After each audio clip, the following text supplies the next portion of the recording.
Yeah, just checking to make sure you can hear me. I can hear you just fine.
Hello, and welcome to another episode of TacoBytes, your daily bite of Degen, episode 548, live with CPU Coins founder Sean.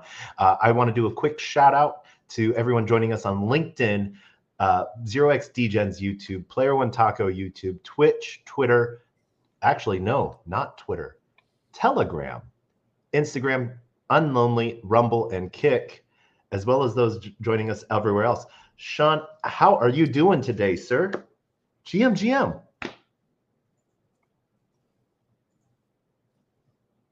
We can hear you. Everything is extremely delayed. Okay. Like I can hear a minute ago now. I hear you talking. It's something's all weird. I don't know what it is. Oh, okay. You muted yourself, Sean. So this is the greatest thing ever. We have CPU Coin founder Sean joining us. You're muted right now. I'm going to take you off mute. You're mute. You took your mic off. There you go. You hear me now? Yep. Okay. I cannot hear you. So I accepted the connectivity, but for some reason it's really delayed, and I don't know what that's all about when I hear the mic. So I'm going to switch to. I'm just turning the Bluetooth. I'm turning the headphones are off. So, but I still can't hear you, unfortunately. Can you hear me now? I don't know why that is. Technical difficulties. We're gonna have help Sean get this fixed. Yeah. Go to settings and standard definition, resolution, 1080p, audio, echo cancellation. I'll turn that. Oh, here we go. Speaker. That's the problem. Can you hear us now? Yeah, that's what it was. Yeah. So. All right. Yeah. Perfect. Yeah. All right. Now we're good. There's some weird feedback loop going on there. Yay! We got it fixed. How are we doing now? Good. We're doing yay. Okay, perfect. All right. So, Sean, we have a bunch of people joining us, more trickling in across the different platforms, and we'll have a ton of questions. Cool. First off, want to open up. The show is brought to you by Sweeper Finance and Raise Finance, bringing stable yields as well as helping your project grow, raising dollars for your company. Reach out if you need any support on that. One of our clients is CPU Coin, but as we've had our show going on now for 548 episodes, I've known Sean for about 2 years now, I would say, a little bit over. Yeah, I think we met a couple times at the Cone Agenda in Vegas. Yeah. And so we want to ask everyone to like I don't care if you subscribe, but like and share this because we're going to be talking over the next who knows how long about Sean, about CPU coin, and who knows what we're going to talk about, you know. But we're gonna dive right in. Anything Great. you want to open up with, Sean, first before we hop into things? No, it's great to be here. I haven't done one of these in a long time. I've had a lot of interviews over the years, and I'm really glad to be here with 0x Degens, and I'm personally very excited about what's going on with our partnerships and our release schedule and everything that's happening after years of development. So I'm excited to get going. Perfect. So one of the things that wanted to sort of get into. So yep, that is Sean is messaging out to everyone GM in our comment section. And so, Sean, how long have you been in blockchain? I got into blockchain about 2018. I was a little late to the table, but I decided that it was the right thing to do to to look hard at what's going on for the next generation web and what that means and how it all ties together. And I started by doing a world tour, looking at what was going on with blockchain and cryptocurrencies globally. And that's where I kind of reconnected with my old friend, and who used to be our PR firm back in the day, a guy named Michael Turpin, who's from Transform Group. You may recognize Michael. Michael Turpin is one of those pillars. Yeah. I think he's been part of, like almost a serial entrepreneur. He's part of like 300 plus projects in some way, shape, or form because he's been around for so long. So he's a great source of information, really big in the scene, big in Bitcoin. Talk about a Bitcoin maxi. So what was your first crypto that you bought? The first crypto I bought, wow. I've been pretty bullish on XRP for a while now. And I happen to know there's three founders actually that are involved, two of which and one that you don't. He's very private, but he's an old friend of mine, and he's the guy who did the algorithm for Ripple to finalize transactions. And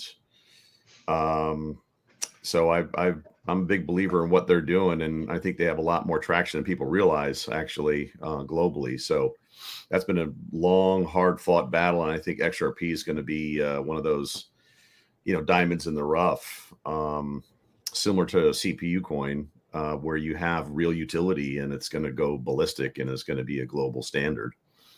Yeah, we're seeing different governments accept XRP at a banking level.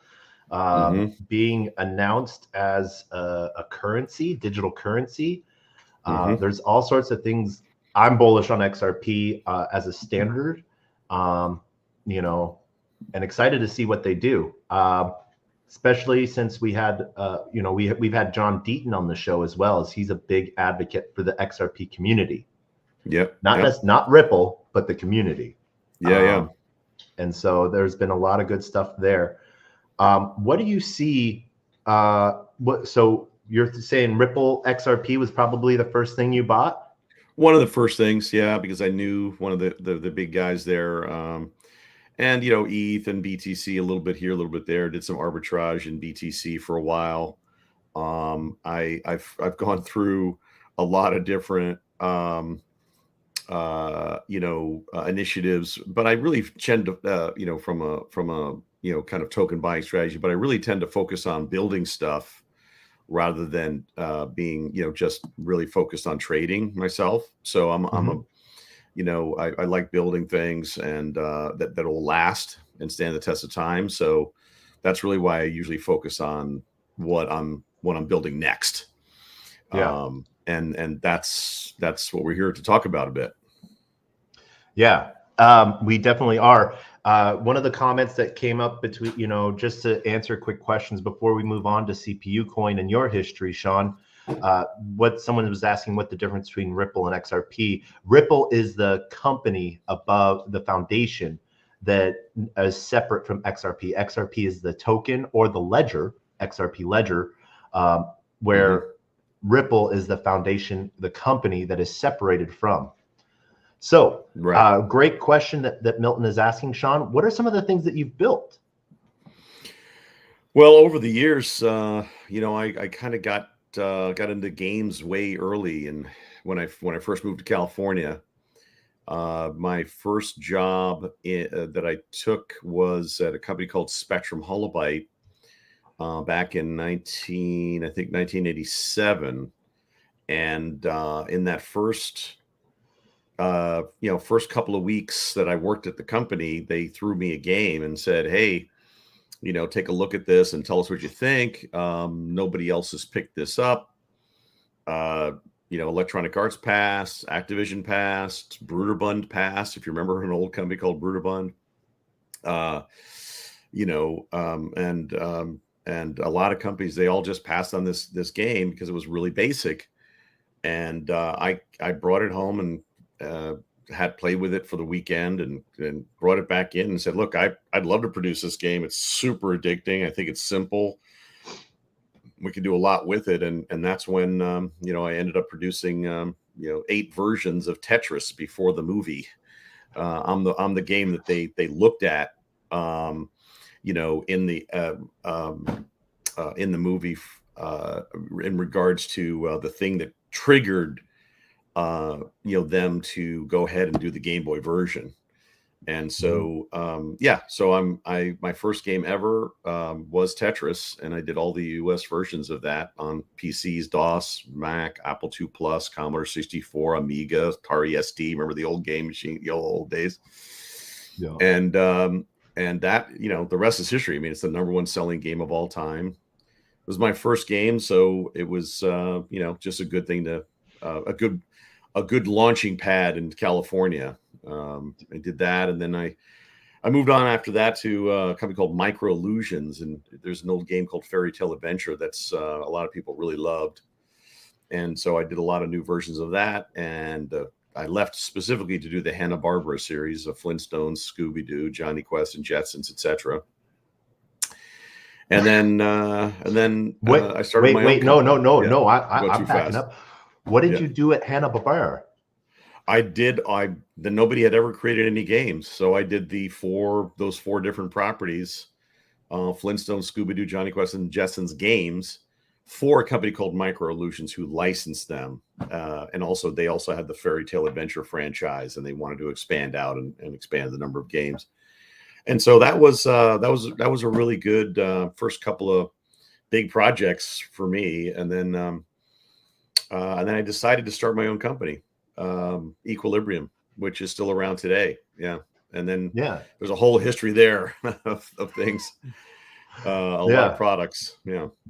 So right now, one of the main products within Equilibrium is CPU coin. When did you first start building out CPU coin? Yeah. So to be clear, so Equilibrium has a long history. And that's where I met Turpin actually for the first time in 1996. He was selected at our PR firm to launch Debabbilizer for Windows, which is a batch processing tool. So that's a tool that we sold next to Photoshop on the shelves for 20 years basically. It became a standard in batch processing of media, images and animations, and we made it back in the day so you could actually automatically generate animations. So it's kind of interestingly how that is now coming around full circle to generative AI, which we'll get into later. But so we did Debabbilizer, and I did a whole bunch of games. I did Attack of the Killer Tomatoes, all the THQ IPO games. I love that. I did The Flash, Capcom's NFL Football, Bo Jackson Baseball Football on the Game Boy. When Tetris was out, that was one of the other hot sellers. on the Game Boy that I produced at Equilibrium. And then we did the Debabbilizer product, and that kind of steered us completely away from games. And then we invented dynamic imaging. And I think it's important to understand that the basis for CPU Coin, which is a licensed technology from Equilibrium, is this headless server that can rapid control anything. And so if you think of dynamic imaging as the beginning of Web 2, which is where you want to create dynamic content that services everything on mobile devices automatically, now Web 3 is the combination of that with other building of the sharing economy. So, I'd love to show you some slides at some point on that. But effectively, what we did was we started CPU Coin as a new entity, and Equilibrium does the initial SaaS services, and CPU Coin is a new decentralized sharing economy of computing power company, creating a proof of productive work miner that allows you to scalably, automatically deliver services on the edge.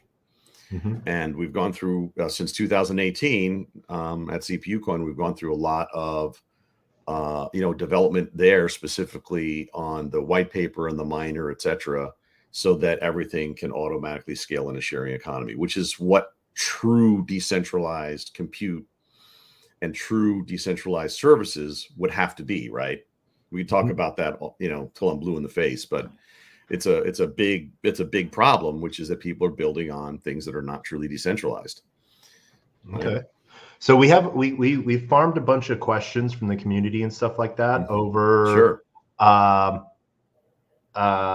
over time, over the last 2 days. And so some of these I already know, but this might be for new people that are listening in. CPU Coin is a decentralized payment tracking system on the Ethereum network, but Computing Global Network, CGN, is what it tracks, right? What is this CGN? Well, so the CGN is we're in testnet right now with the CGN. The CGN is a Computing Global Network that effectively manages the requests of API traffic and determines what is the right machine at the right time to deliver the request or the type of request and the resulting data. So if it's a dynamic imagery request, we can go to almost exclusively CPU machines because we have very high speed, very low level routines that can do things like automatically scale, read files on scan lines so it can process and scale content faster, do all kinds of crazy stuff that we do with the media rich server. But effectively, the CGN is the traffic manager. It takes the request, sends them to the Computing Global Network, and that machine is assigned to deliver the response. And what you see on the website is actually the response time, including the movement, processing, and generation of new content. So when you see somebody says 250 milliseconds, that's a full round trip to get a new piece of content generated. And so we're doing a sharing economy of computing power that's very high speed that can do edge services in very short periods of time. And that's really what's required for enterprise content services, as an example, right? Yeah. So one of the things you talked about is this testnet node infrastructure. So anyone can have a miner? Yeah, so anybody can install a miner today and get 10 CPU coin a day for free, just for installing the miner. We're utilizing that to do real world processing for some of the current SaaS apps. And we are also doing a number of things related to automatically updating the miner, installing new capabilities, doing a complete automatic scaling edge network that allows us to rapid control anything. The beauty of the tech is that it doesn't require any fancy, individual user coding type setup work at all. It's not it's something that our whole mission in life is to make it possible for anybody of any age and any compute type to be able to easily install the miner. That's the first thing, right?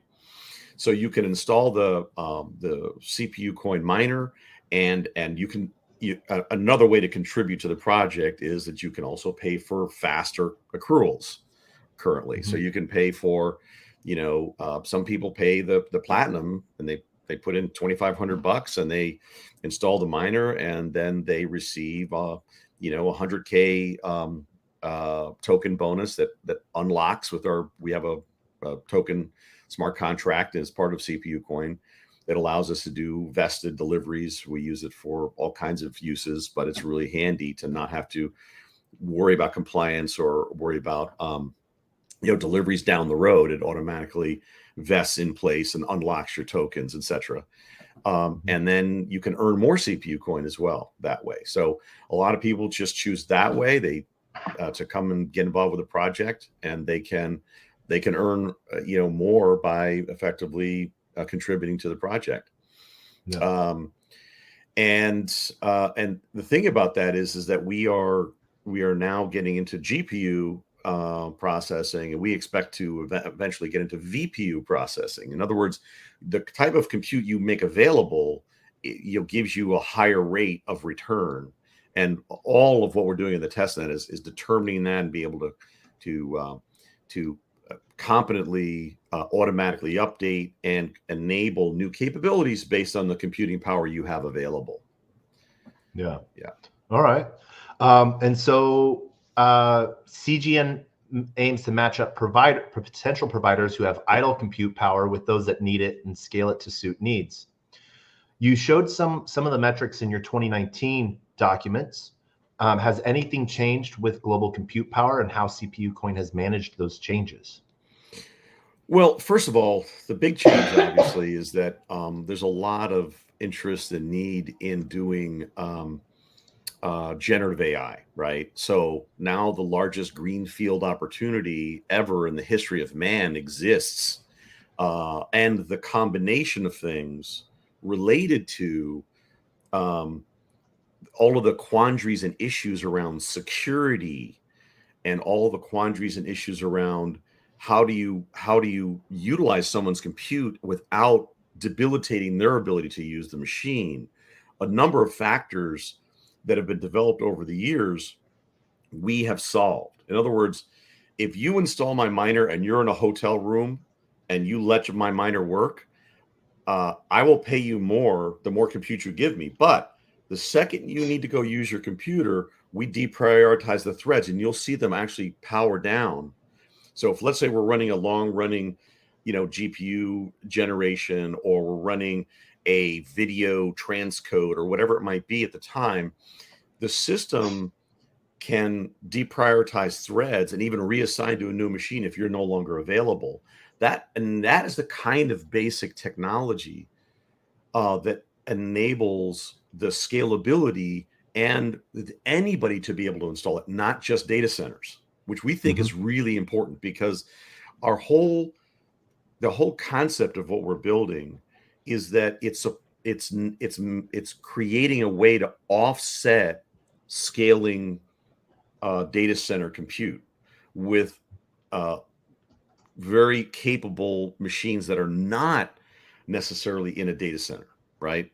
Yeah. And so there's all kinds of opportunities if you think about it, right? You got $11 billion in generative AI investment that has happened just in the United States alone in the last 18 months.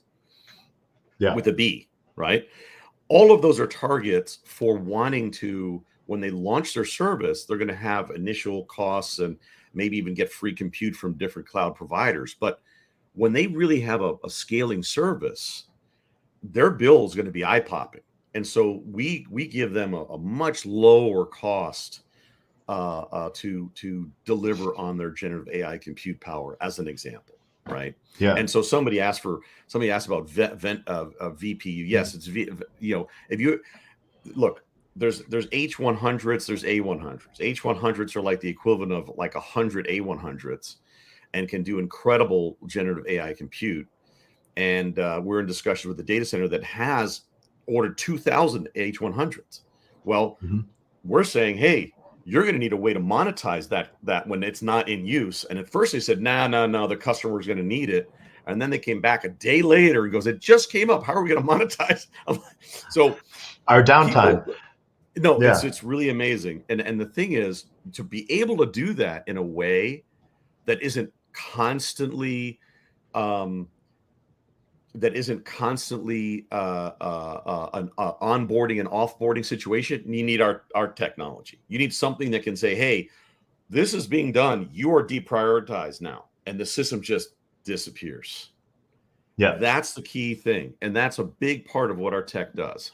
Yeah. So my experience with this is I have, back in the day, 2012, 2013, I was a Bitcoin miner, and I had a computer lab that I had access to.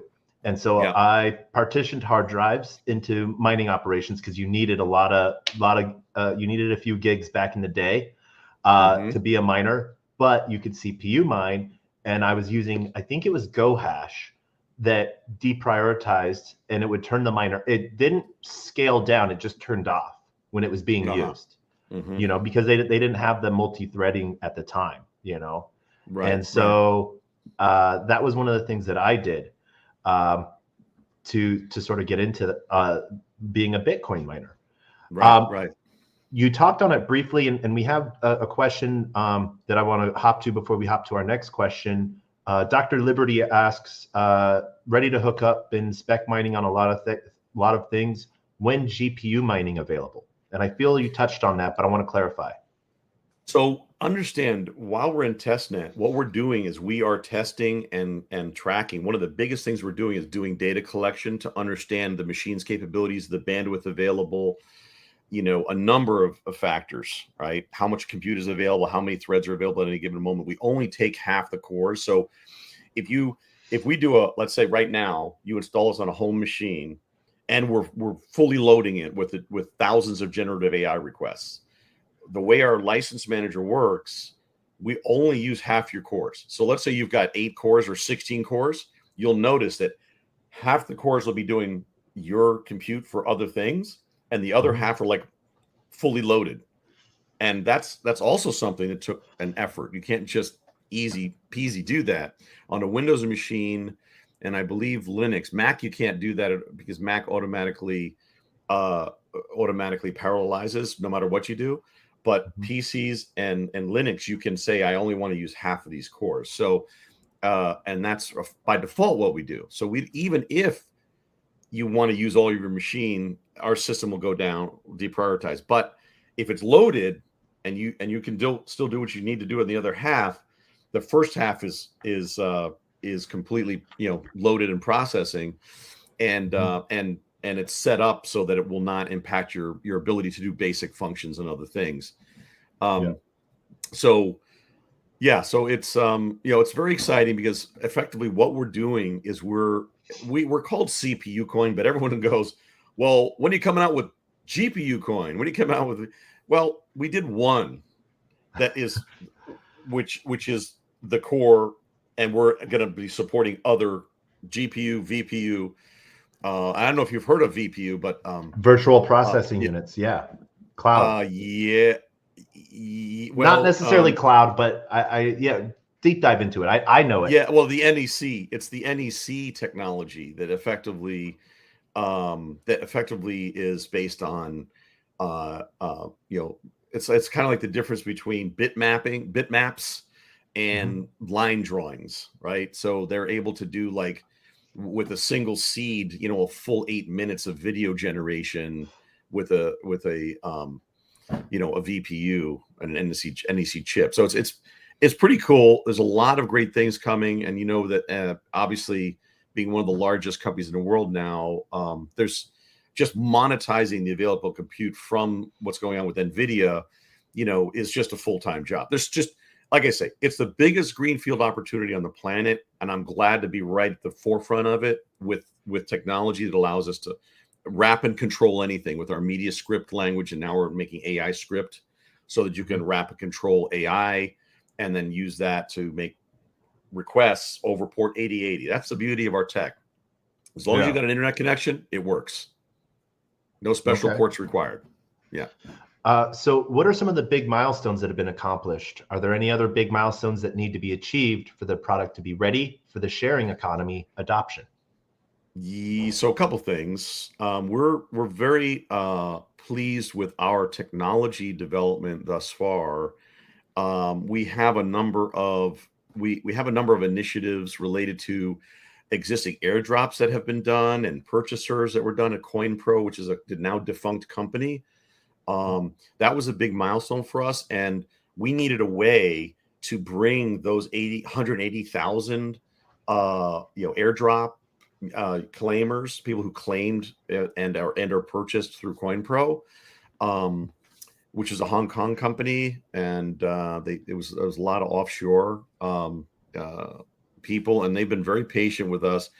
We have created a way to claim those tokens, and we want to bring those online, but we didn't want to pay. So what we've done, the big thing that we did this year, that we're super excited about and really saved us a couple of years of R&D, is the wire network deal. So, if you look at CPU Coin .io and CPU.io, yeah, CPUcoin.io, yes.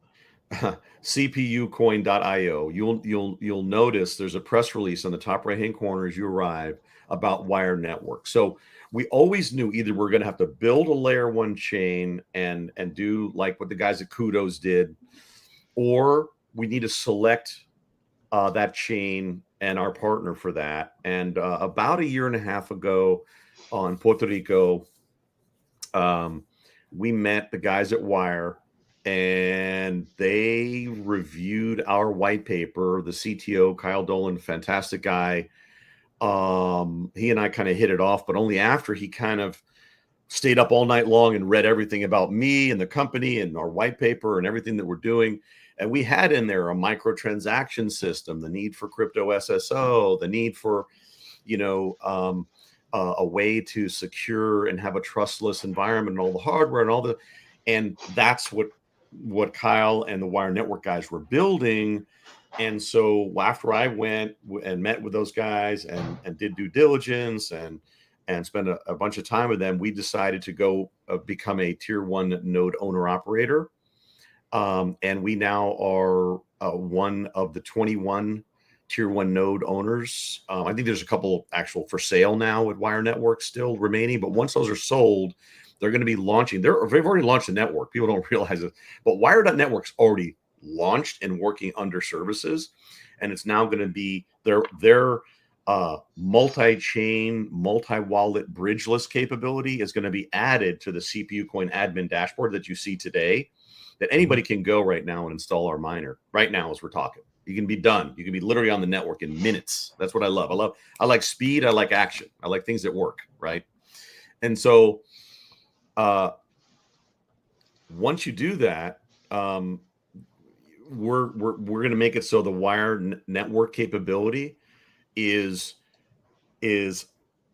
effectively providing seamless interoperability with all wallets and all chains. So you got crypto SSO, you got wire name service for going from .eth and .dns directly over to Web3. So this is a really good question, because at the end of the day, this is what it's all about. You guys, I mean, I always say this: if you're looking at the next meme coin, don't talk to me. But if you're looking at the next real utility, where you're creating something that is really scalable, that everyone's going to and the conditions for this are right. It used to be there wasn't enough bandwidth both ways, and the computes were not fast enough, and you had to go to a data center to do things. Now you've got monster machines, right? Like M2 Pro Max, custom Apple Silicon hardware, and we do have a Mac, coming out. It's in the schedule to come out soon. A Mac miner soon that'll tap into those G2 computes and their huge multi-core, GPU sets and everything, right? So there's so many different capabilities to support that you have to start somewhere, and you have to start tracking and understanding what all the different machines can do, right? Yeah. And so that's effectively what we are doing in the CGN, and very soon we will be going live with the web wallet with Wire Network. It's all in the by the way, there is a if you go look at the website, you'll see, and we're pretty much on schedule right now for the wallet integration this quarter, we're hoping. So that basically the 180,000 CPU, they're back to their question, CPU coin wallet holders will be able to claim them, have them inside of the Wire Network. No costs. There's no ETH costs here, right? The beauty of Wire is it allows you to transact with all kinds of tokens in their environment without having to pay the toll. And then when you want to go on chain, you want to go into an exchange, you want to do something with it outside of the Wire Network, that is a standard transaction. So that's going to be, it gives you microtransactions at 100,000 TPS, which is what we needed to be able to give and deliver rewards to everyone in the network. And it gives you seamless migration from Web 2 to Web 3, and gives you everything you need to be compatible with bridgeless interoperability as well. So it's exciting partnership. And that was a big deal. So that's one of our biggest milestones recently. It was that partnership being signed and completed. Yeah. So that because that's a hard statement if you're looking at 185,000 holders, yet on chain, it won't be seen like that until they move. And so almost like they'll be on an exchange, their own exchange in a way. So effectively, that's kind of what Wire Network has done. I mean, I don't want to characterize it as that. It doesn't have an exchange, is a single, Ethereum wallet address, basically, where they pool everything and then they just put it in a database entry, who owns what, right? Yeah. And to a certain extent, Wire does something similar, but they do something that is much, I wish Kyle was here. He can describe it better than me, right? But they enable you to transact at a much lower cost and do it really fast with micropayments and microtransactions. And then when you go on chain, that's when there's a standard, ERC20 event or a Polygon or Solana or whatever event. What I love about it is I'm kind of tired of all of these issues around this wallet and this DEX and that thing. And I like the idea of real decentralized, high speed micropayment capability. And then when you want to move to do a liquidity event or to, do a trade or do whatever, you can do that for the standard, EVM rates, right? Yeah. So one of the things I wanted to touch on, because you said that people that are mining are getting paid in CPU coin. So if they're providing processing power, there's right now 5 billion tokens. Are there ever going to be any more, or is that the cap? Currently 5 billion tokens. We went with that number. We thought it was the right number to be able to do lots of different scalable capabilities and have the right supply for the inevitable deployment and for all the different potential services. We've thought about some other ideas as to where we might need other tokens for governance, et cetera. But I'm trying to, with the Wire Network deal, make it so it's all in one. And so I think it's the right number. We have pools set aside, and it's all on the website of what the pools are for.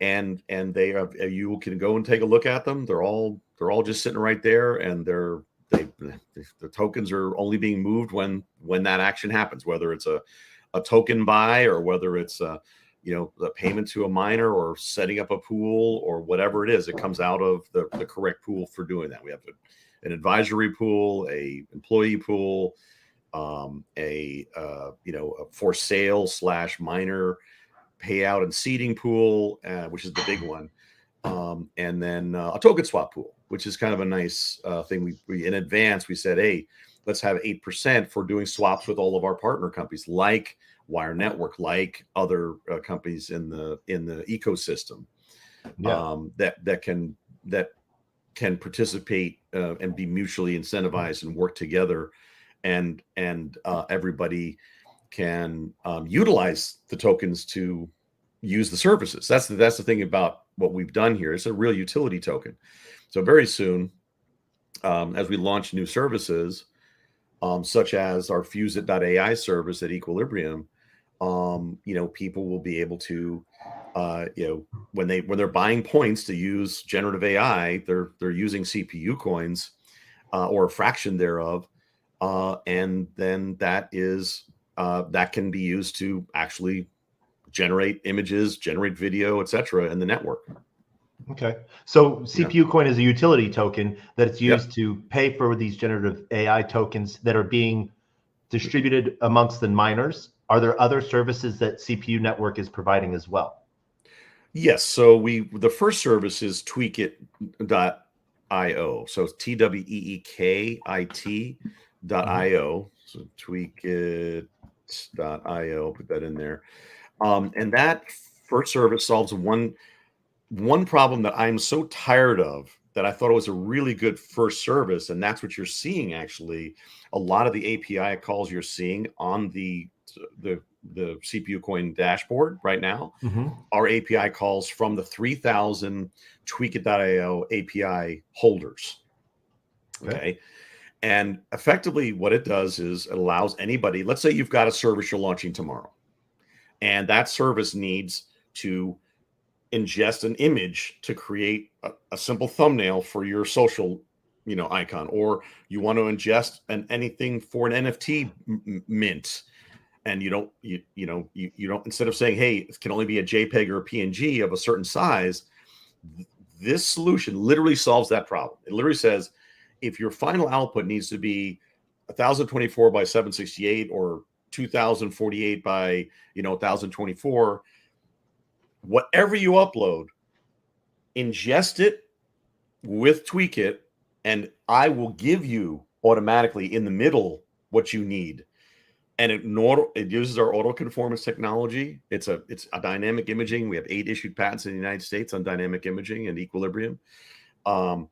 It allows the 450 file types to be ingested and normalized, so that if you've got a service and you have a signature and it says, oh, upload your signature, instead right now a DocuSign, it says can't, not too big, file too big, wrong file type. It happens all the time. It goes everywhere you go, right? It happens when you do KYC. It says, oh, can't open that. Oh, I'm sorry, file only My PDFs banner, allowed. my banner is never the right size. Exactly. It's always a problem. So Tweakit literally solves that problem, and actually auto normalizes anything from anything, solves the ingest issue, which is a bad taste in your mouth, right? So if the first thing you do is set up an account, right? And the first thing that happens is, oh, rejected, that doesn't work, can't upload this, we solve that problem. No one's ever done this before, but we did it. And it's really focused on that thing. Now we're going to add to that the ability to do generative AI in the middle.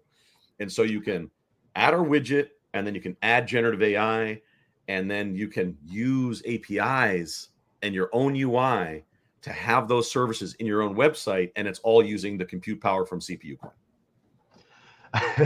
Someone pointed out that is mad annoying to go through, and it happens all the time.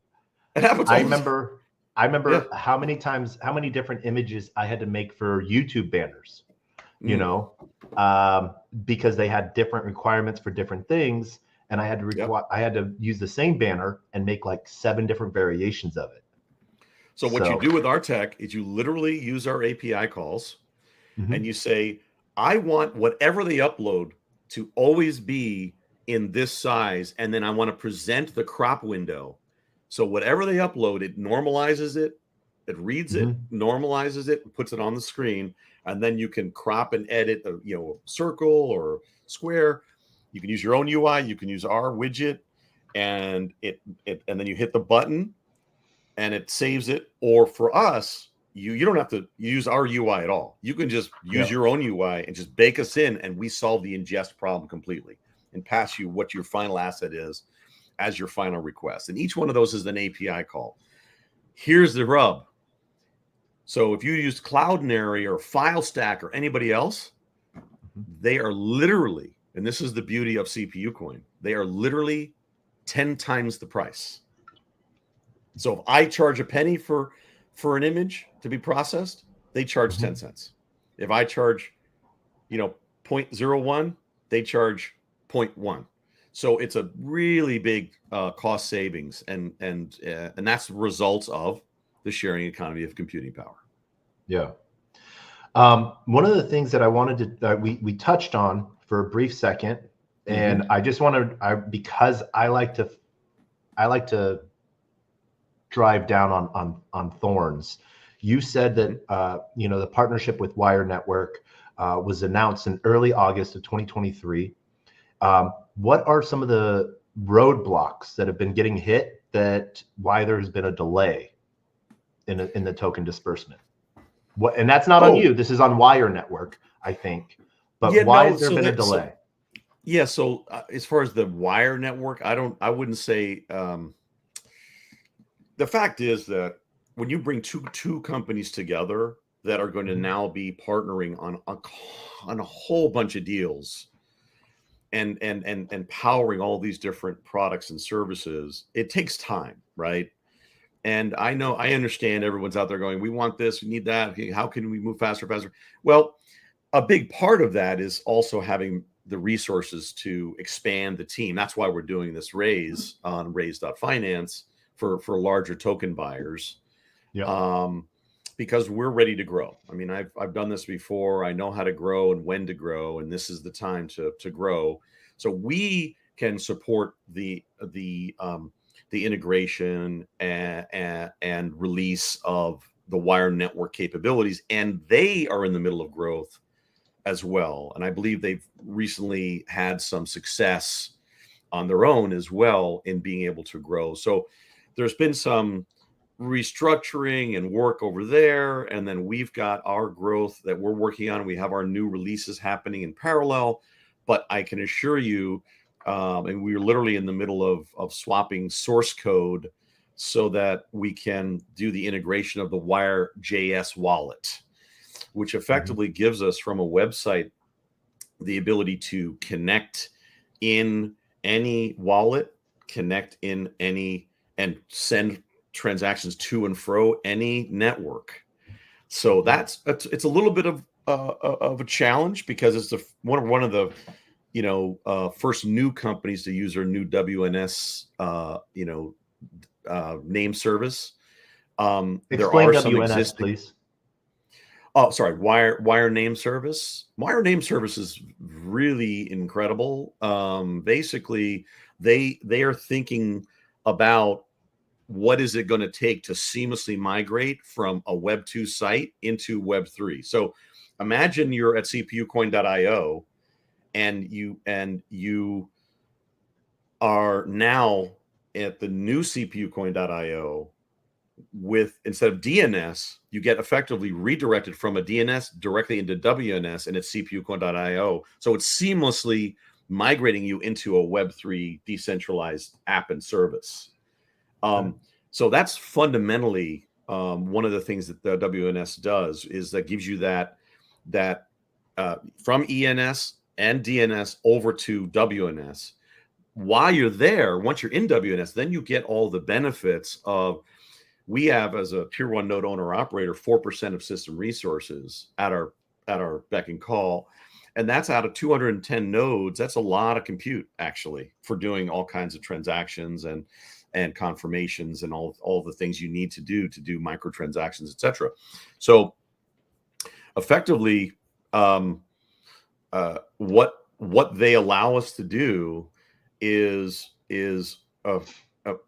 get everything connected with their wallet capability, and the Wire name service is that on-ramp effectively. So the on-ramp you get away from the old method of connecting wallets, and you get into, hey, I've got my name, or I've got my single sign-on login. Now I'm in the Wire namespace, right? And then I can go to all kinds of different services, and I'm not having to constantly re-log in all over the place. Yeah. It's pretty exciting stuff. And if you go look at the UPAP protocol, which is bridgeless interoperability, and you look at crypto SSO, and you look at WNS, and you look at that combination of us being their edge, it's a very powerful combination. Okay. And so one of the things, this might be a question for Wire Network, because this is where going to be within their wallet integration and stuff like that. Yeah. Mm-hmm. So, and I think I remember you saying Q1, but when can users expect to see wallets and coins that they've earned, providing power to the CPU coin? And that you said, first of all, Q1? if I went and go to the admin dashboard, we are accruing it into a CPU coin trust wallet today. So if you install the miner, you'll see, if you leave the miner on, you'll see your accruals happening every day. Okay. That by the end of March, we are hoping and anticipating, we think we'll be able to get this done. You'll actually be, instead of our trust wallet, you'll be in WNS, and you will be given when you claim your tokens and you create your new account, you will be effectively have a random wire name assigned to you. Now we will be creating and launching a name service seller. So if you want a premium name, you can pay for it, kind of like over at ETH, the ETH name service where we have CPU coin IO.ETH, right? Mm-hmm. That costs money because it's a persistent thing. There's a fee and there's branding. A value there. Player one branded Taco value, right?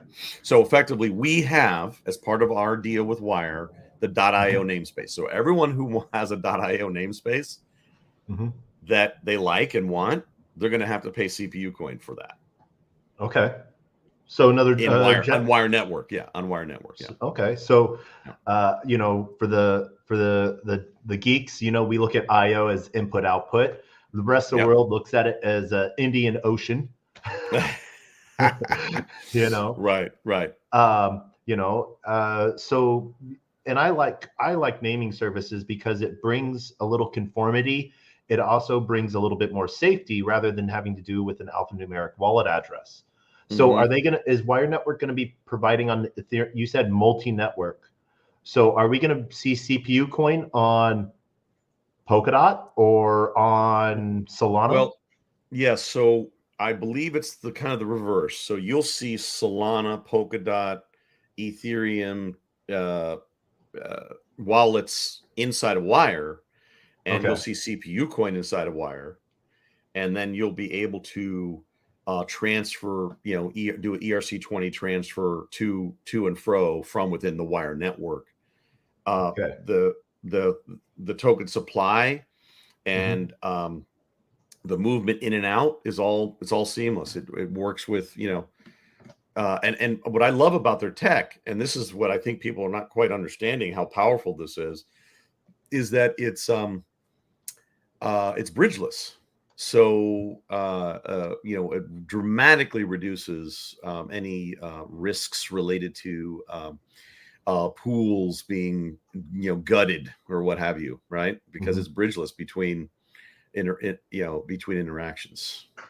All right. So I see what this is this is a funnel for a single. It doesn't matter if I'm on Solana, Cardano, or XRP. I have a naming service that I can send it to, and it will be in the right wallet. And I don't have to worry about anything else, whether it's a token association or token ID. I have it. It will all go to my wallet. Yes, and I do believe that once you sign the wallet in your location in the Wire Name Service, you'll actually see it will just go to the wallets that have that wallet in it as well. So it's basically they're what they're doing is bringing everything together in a seamless fashion, which is, I think, was a really good choice for us.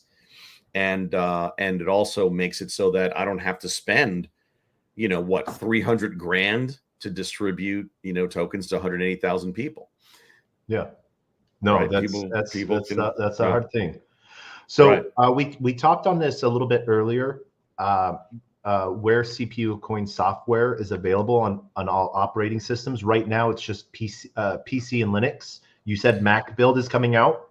Mac's coming out. We're effectively creating a Mac miner, but it's taken a bit longer because while we were doing this, Apple Silicon kind of got released. So we really want to, when we release the new Mac miner, we really want to take advantage of all the new, incredible amount of computing prowess that Apple has released into the marketplace. And see what we can do there with some of their new technologies as well, and related to AI. As phones become more and more powerful, what about mobile miners? Yep, that's on iOS the menu Android? that's down the road. I mean, we have that on. We intend on basically making miners that will allow us to launch, the CPU coin as an initiative across Africa, so that everybody who 90% of the people in Africa, their whole computer is the phone. That's all they have is the phone, right? Yeah.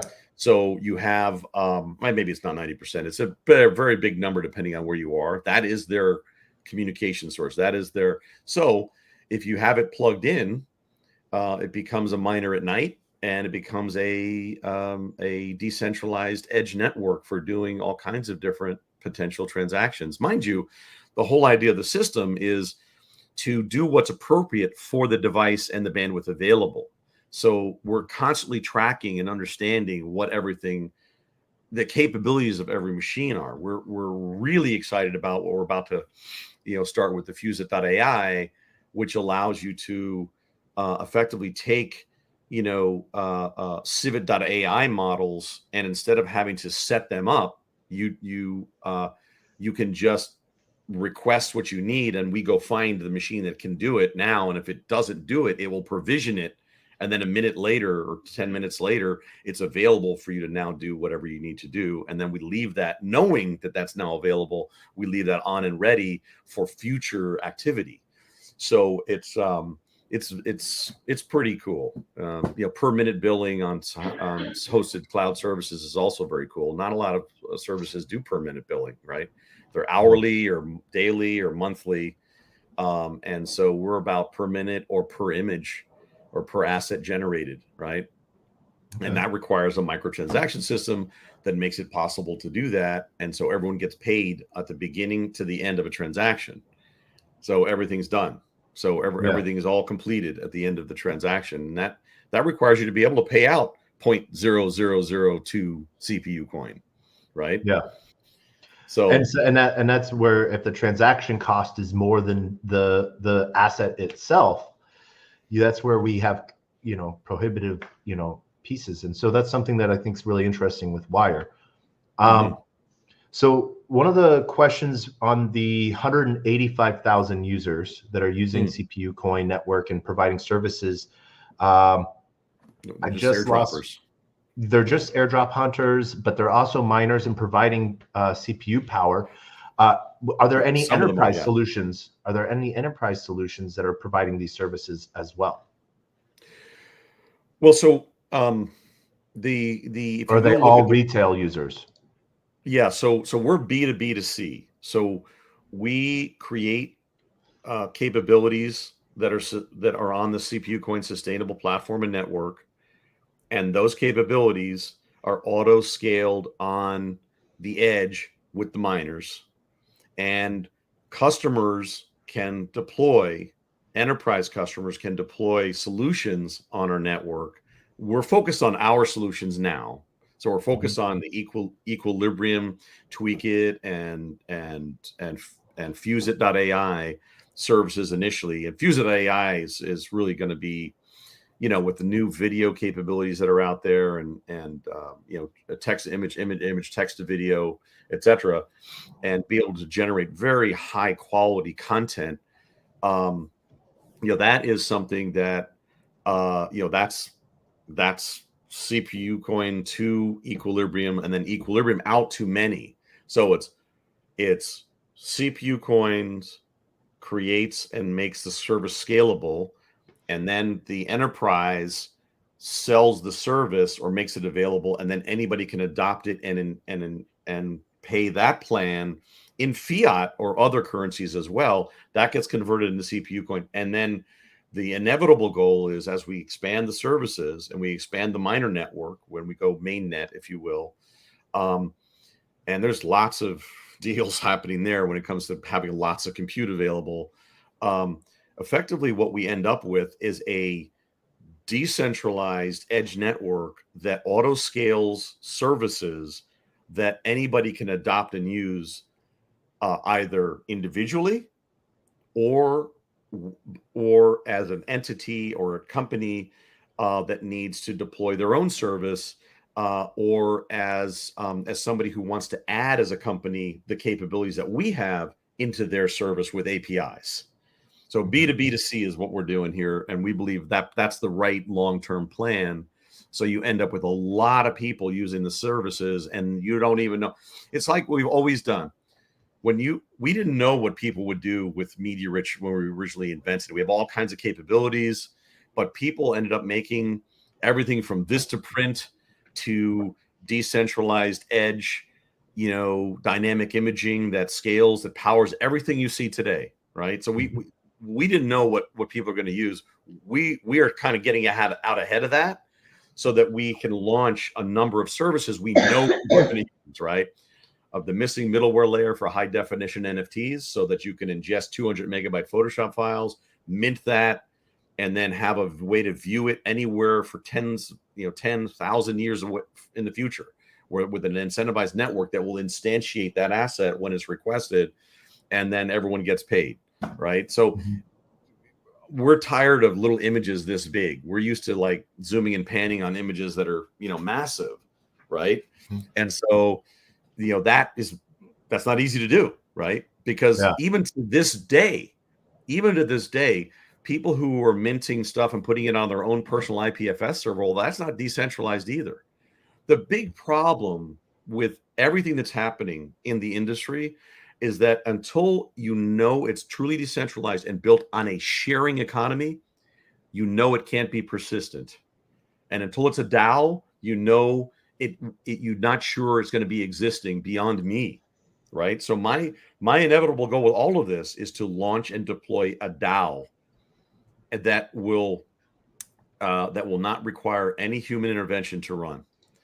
And that's what everyone in crypto should be involved with, that if they're going to create in blockchain, if they're going to create something that's going to be around and persistent, and you're trying to power technologies and capabilities that are going to be persistent, you must do it in a sharing economy and in a truly decentralized network that is a DAO, a decentralized autonomous organization.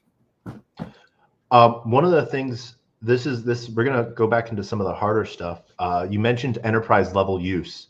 What are some of the examples of how enterprises use CPU coin, and how is security handled for this enterprise level use of system? Especially when you were talking decentralization and persistence, how do we counter censorship? Well, as far as censorship goes, I mean, the whole idea of having something that runs completely autonomously, obviously, is that there is no way of disabling the delivery of things and the generation and the servicing of things if it is truly decentralized and is built on a sharing economy and as a DAO, right? So if you have to have those three things built on a sharing economy that makes it so that it's truly decentralized, so that makes it so that you can actually have a DAO. If you have those three things, you end up with a place where now, hey man, you can't talk to me about it. I can't do anything about it.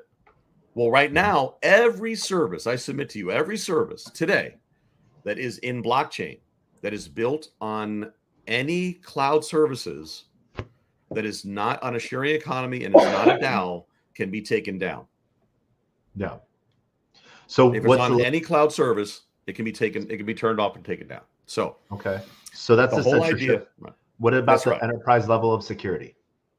Well, we actually got a top 10 bank to before we had the wire network deal, approve our security model, which is in the white paper. We are now in the process of merging the wire network white paper with CPU Coin's white paper, so that you end up with the best of both worlds together, right? Okay. So you end up with wire networks trustless encryptability that is something that's currently unavailable. And I wish we had. I mean, we should do another session here with the wire guys on the call.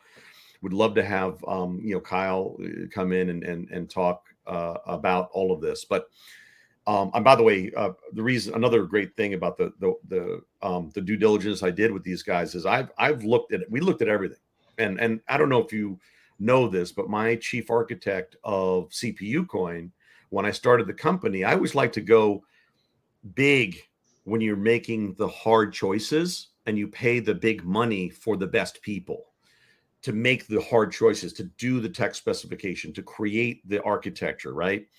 And I did that. The guy who did the original architecture was the 23rd employee at NetSuite, and when he left, there were 6,000 employees, and he came on and did CPU Coin with me. Okay. Okay. So back to your question, the ability to encrypt and keep track of and deliver content to and fro, and a system for making sure that all of the controlling and manipulation, content manipulation scripts and everything is all encrypted is already created. What isn't there is the new wire network trustless hardware connectivity that basically goes all the way down to the IMM, the Intel, the IMM system that has been in every CPU since the beginning of time, basically, that allows there to be a backdoor as to actually see what's going on inside of a compute. I don't know if you know that's true, but it's there. You can go look it up. I think it's Intel Media IME. I have to look it up again, but effectively, you need to be able to audit all the way to the core hardware, Okay. so that what your trustless environment, you can actually trust the trustless environment that you're talking about. And the only way to do that is have something that's new that doesn't exist. And that's what the wire network guys they've even thought of that too. So effectively, we're going to merge our capabilities with theirs, and then build all of our encryption and other capabilities on top of that. Plus, you have the new, and this is why I'm saying the greenfield opportunity has arrived, where solutions like I'm proposing now can exist. When you have SGX that allows me to guarantee that nothing in the pipe will ever be decrypted. Because the big issue right now for doing this kind of stuff is there are moments when the environment needs decryption to do the operation. But if you are using SGX as an example on an Intel Core processor, you can actually do the processing encrypted. So you never have a decrypted state for the original asset on disk, a data at rest, all that's all covered. The issue right now is what happens in memory. And so this will be a massive revelation when effectively all compute, all GPU power, all VPU power, and everything that you operate on is all encrypted while it's being processed. And that's what SGX and all these new to the core capabilities are all about. And I'm very excited to be, like I was part of Web 2, to be part of what I believe is going to be the real Web 3 launch here. Okay. So then one of the questions then is, what metrics are important for viewing the overall health of CGN? Global network. You'll see. So we if you go look at what we did, we knew that you never know in the network the speed of the connection both ways. You have to create a kind of a persistent and regular test state that allows you to determine what machine is capable of what at any given moment in time. And that's effectively what the CGN is doing right now live. If I was to share with you, if you want to share it, you can go see the dashboard. You can go see some of those important elements. What machine, what's their speed, available, available out and allocated storage. What is the computing power available? Is there a GPU on board? What's the VRAM? All of these different things can be determined, tracked, and stored on a per machine basis, and then you can just do a regular check to see if those assets are real. And you can do that actually by doing a number of different things related to testing the results, kind of doing A/B testing, if you will, on the fly on a regular basis. So when we combine the wire networks capabilities with our constantly tracking of what the compute is available and what it can do, it's a very powerful combination. Yeah. All right. So your white paper and the docs on CPU coin, CGN, liken CPU coin to Airbnb for data to help potential users understand CGN and CPU coin and situate it in the sharing economy. But Airbnb hasn't exactly turned out to be the original ideal.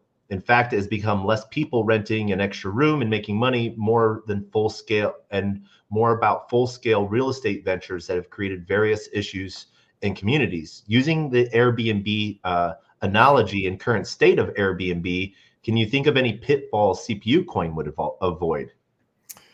Well, it's funny you say that, because we used to call it, I think one of our old slide stacks that was up there says that we're the Airbnb of computing power, right? Mm-hmm. I think honestly, I don't know about you guys, but I gave up on trying to rent places with Airbnb. I mean, every time I try to rent something with Airbnb, it's not there. It's not available. It doesn't work. Nobody responds. It's always something. I don't know what it is, but I just gave up.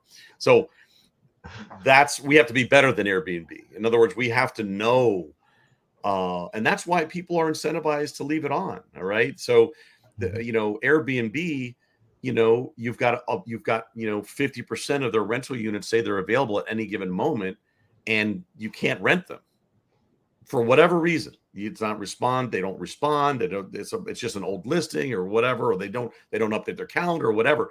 That's the difference. We know what is available at any given second in the CGN nodes. And so that's a big part of making this all work, is you have to know the inventory is available.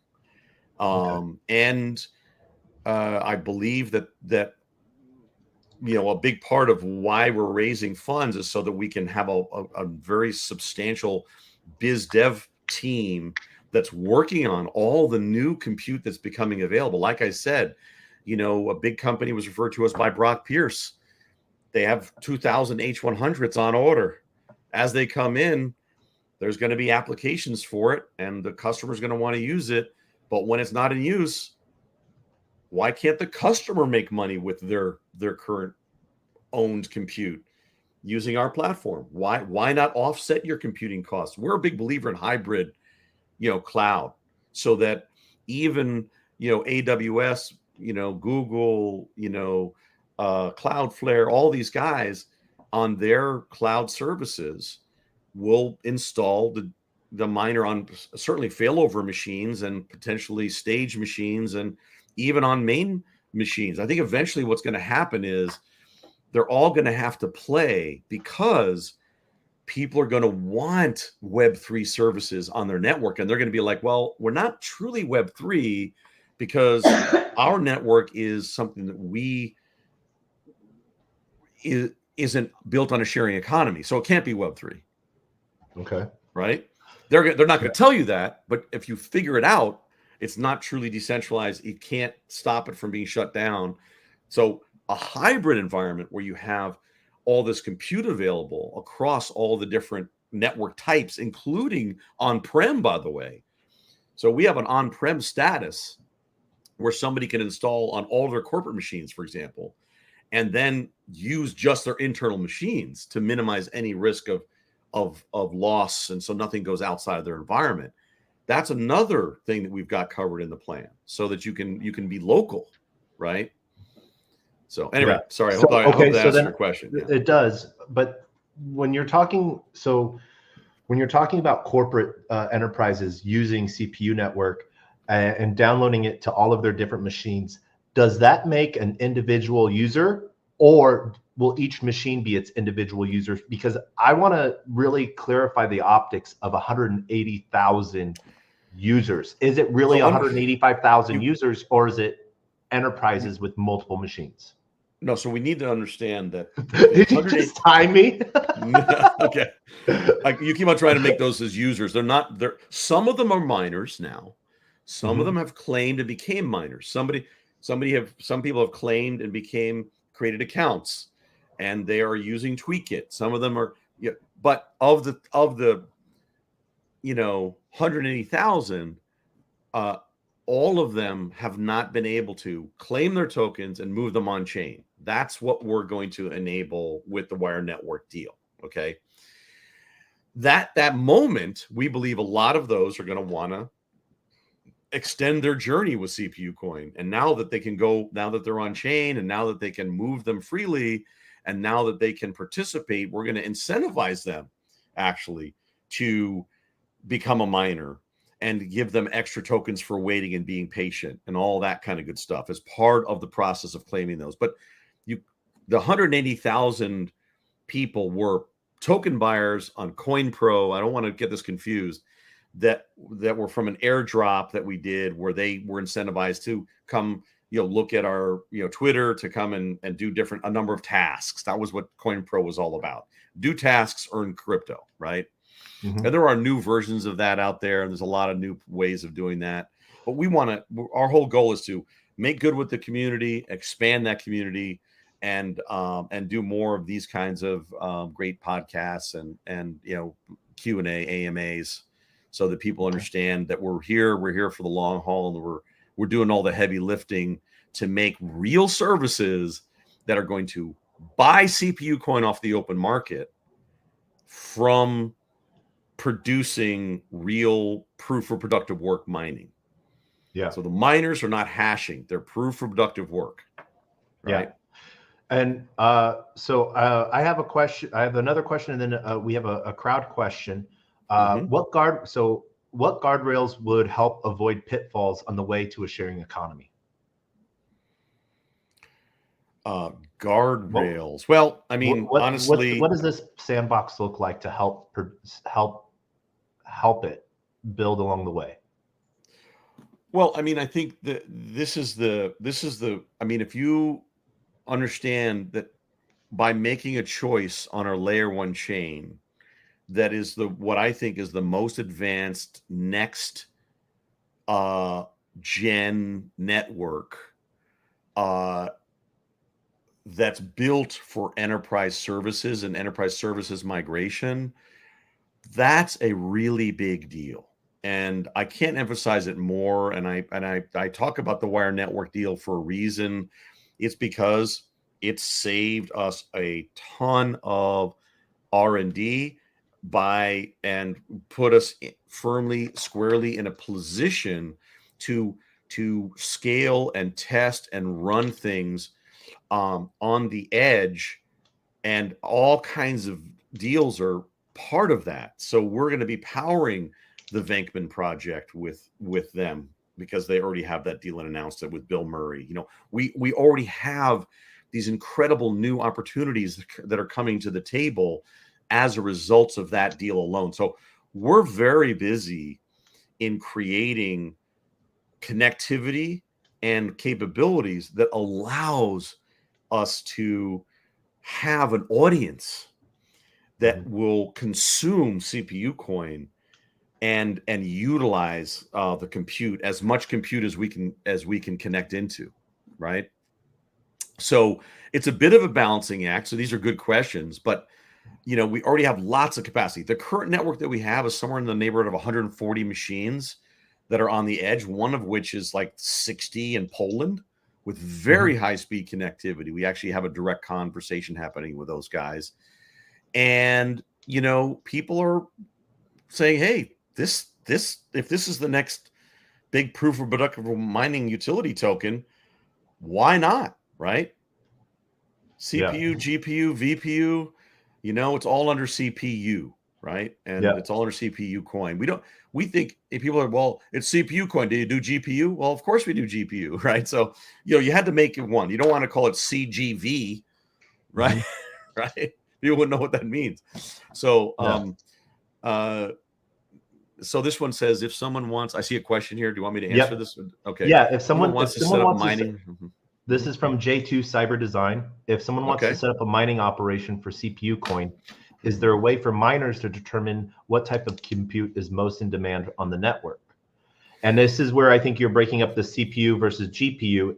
It's all one under the name CPU coin, correct? Right. It's all on one under name CPU coin. And I think maybe their question is related to if I want to earn more. Mm-hmm. If I want to earn more, how do I say I'm a GPU miner, right?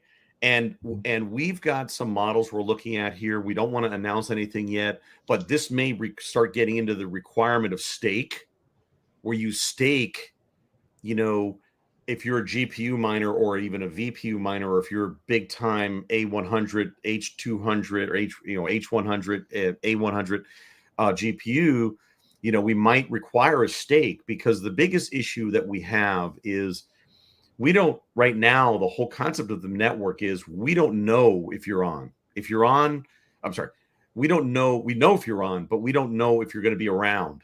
Right? Are you here for the short term? Are you transitory? Are you on and off all day? Are you on a portable? Are you on a data center machine that's got persistent high-speed connectivity? So we might get into the staking concept that a lot of people use, related to, adding to, kind of a security component to it. We actually have if you go look at our white paper, you'll see a number of different statuses. So there's 1, 2, A and B, 3, and 4. Where 4 is we don't know who you are, no KYC, AML.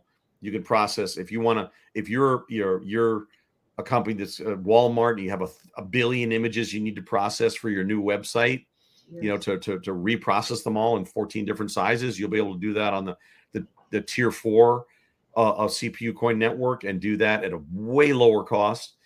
But if you want, want to know that the users have KYC, AML on the users, that's level 2A versus level 2B. So we've thought of a lot of these things, and at the end of the day, the most important thing is to show the intent and to be able to execute. And execution, I think, is one of the biggest problems in this industry. It used to be that I would go to every trade show and I'd talk to everyone and see what they're doing. Now I go to a trade show after the Wire Network deal, and it's like dead men are walking. I mean, I literally go there and I'm like, you can't, that's not going to work. That's going to die. That doesn't work. There's all these issues around how people are doing things, and are they going to be able to execute? I've seen it happen over and over again, actually. So the ability to execute and having the core fundamental technologies is where we are and what we've spent a lot of time on. And now it's time to build the SaaS solutions, and build and get all the different GPUs on board, and make it so that you can select data, can say SAS 70 only is this status. So it's going to be SAS 70 data centers only are going to do my processing, and that has to be auditable, right? So all of that is, it's a lot of work, but we have the technology now to do it. And so you're working within those realms of being regulatory compliant, but also protecting your users in a decentralized manner. I'm going to roll back just a little bit. I see that there's some questions from J2 Cyber Design that I want to get to. Sure. But I want to squirrel, because you mentioned one of my favorite projects that I've seen since it launched, Venkman Project by Gavin Giles, and down there in Austin. Explain to everyone what Venkman Project is. Explain the name first so people get it. Well, Venkman, right, is it's Ghostbusters, right? It's Bill Murray's brand, if you will. Now, Peter Venkman, yeah, Peter Venkman, right? And so, look, I all I know is what I've been told. We are Wire Network is the selected provider to work with the Venkman Project. The Venkman Project is about celebrity NFTs and communities. And you can go to Venkman, I think it's venkmanproject.org or venkmanproject.com. Go look it up. It pops right up. And you see Bill Murray's NFTs are right there on there. And it's his baby, apparently. Him and the team, the tech team. So it's very exciting. And we are to be that edge network, but also I also started all of this before I met Wire with the missing middleware layer concept, where you've got the need to have a way to mint things that are not little tiny images. And how do you make things that are large be optimized for a screen? I've been doing that my whole life. I mean, I have the issued patents on dynamic imaging and auto assembly of video, where you can auto assemble frames of content and do that, in a decentralized way, actually. So it's a lot of tech required to make that resilient, fault tolerant, and fail safe. And so to be able to redirect to the right asset and have that renditioned, tracked, and ready is what the media-rich server does, and what the miner will do on an edge network. So that the missing layer 2 is that when I want to mint an HD NFT Photoshop file, let's say it's 200 megabytes, how do you view that? If you go to most NFT sites today, in my opinion, just delivering a thumbnail is too slow. Just a little thumbnail on the screen. Go look at it. Go try it out. You tick, tick, tick, tick, tick, tick, tick, tick, tick shows up on the screen. No, you go to a media-rich enabled website, it goes, everything's just, because the server, the media generator, removes the speed issues related to serving up the right content. And the first time there might be a slight delay, but the next million requests, you don't know we're there, because we automatically redirect to the right asset. So we need that same missing middleware layer for high definition NFTs. And that has to be persistent. And so that takes some new tech, where you've got the ability to mint content, and then down the road, let's say in 20 years, I want to recall this NFT that's been inactive because it's been sold, and display it. How do you do that from a 200 megabyte Photoshop file that's a legacy format that might be in 20 years completely different? Well, that's what our tech is. Our tech normalizes from the original, renditions it, generates that new rendition in the server cache, and then the next, the requests get delivered very high speed from that missing middleware layer, if you will. So that's a very good question. Yeah, and so just so people know, because I know this on Project Venkman and stuff like that, one of the things that's behind Project Venkman, if anyone goes to any Chili's bar or anything that has a whole bunch of TV screens, and you see like those little like YouTube clips, and you see Chive TV. Chive TV is the backbone that powers Project Venkman. So there's a cool tie in there. I've heard, and I don't know the details. Maybe we should have a whole section, a whole thing with the Wire Network guys and talk about that, because I don't know the details, because I really can't talk about Chive and what they're doing there. If they're doing, I don't know, you know what I mean? I can. What I mean is I don't know how much. I don't know how much Wire's involved with Chive at this point. Yeah, I would just put it that way. No. All right, and so I have some other questions, but I want to go to the crowd. We've gotten some good questions from like J2 Cyber Design. So they want to know what pays the most, and I think we were talking between the subscription model of CPU Coin and the freeware. Can you talk about the differences on that? Are you talking about? So as far as how much you can earn? So today we have an opportunity, and that opportunity will be around only so long, because as we start getting into integration with Wire, and we start launching our mainnet launch with them and a number of different products, the old testnet opportunities that you see now online are going to be gone. So you can go right now and you can see that there's a free 10 CPU coin for installing, the miner per day. So you get 10 CPU coin a day, and CPU coin's a penny right now on the open market, something like that.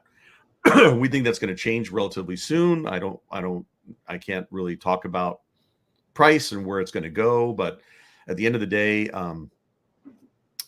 it is where it is. And so you get 10 CPU coin a day. And like I said, some people are, installing, they have 60 miners and they're getting 600 CPU coin a day, right? Yeah. By just having 60 miners. Now, some people might want to just have one miner and get 500 CPU coin a day. And you can do that by, doing the platinum plan. There's also a plan below that. I think it's 250 a day. And that's just a way of contributing to the project and earning more on less compute, basically. And we will take that compute and we will learn from that compute and we will process with that compute. And you get on top of that, there's a one of the things that we did was create an open source.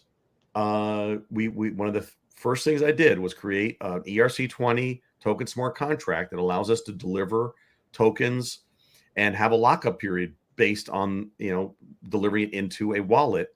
And then in a year from now, the wallet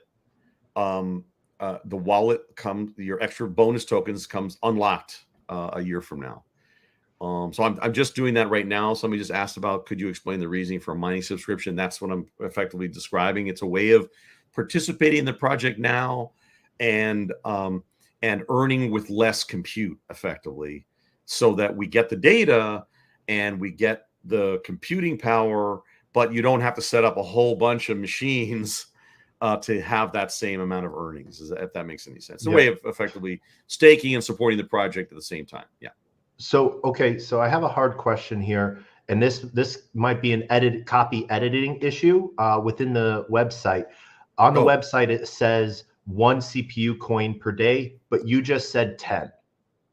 Well, that might be in some little subsection, but if you go to the downloads area, it shows you there's a whole overview, and there the free says 10, unless that's changed. Yeah. Okay, it's under the somewhere else. It section. says 1 CPU. Okay, but it is someone can earn up to 10 CPU coin per day just by installing the miner right now. Yep. Okay, but so if they're installing the miner, they earn 10 CPU coin for installing the miner. And how much? And leaving it on. See, that's the thing. Remember, we're tracking how much CPU time is available for how long during the day. So basically, if you leave it on for 1 hour, you get 1/24th of a CPU coin.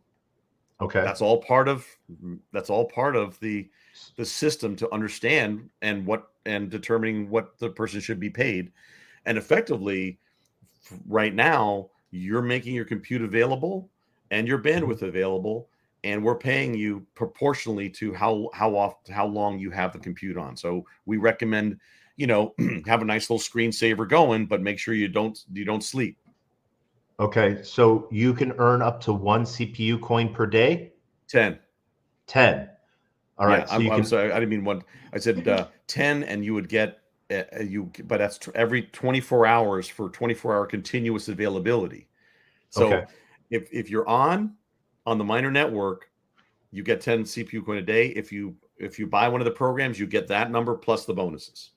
Okay, and the bonus equals to roughly 1,250 or so? Roughly? No. The bonuses, I mean, we can share the screen if you want. I could share Would love to. Yeah. Oh, yeah. Let's do that. Let me bring that up and so people can see that. Yeah. So if we go to, because I hate finding discrepancies, and I like to, because we try to be on chain as much as possible, and so if there's discrepancies, I want to address them, because consistency and transparency is some of my key things. And so while you're looking that up, can you dig more a little bit into the mining subscription? What? Oh, sorry. Hold on one second. I've got something coming into my ear. I just realized that I need to turn off. Hold on one second. All right. Yeah.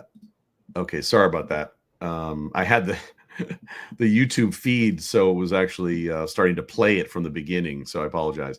Yeah. So I'm Okay. going to share this screen with you. Let's see. And we're going to just share screen. Oh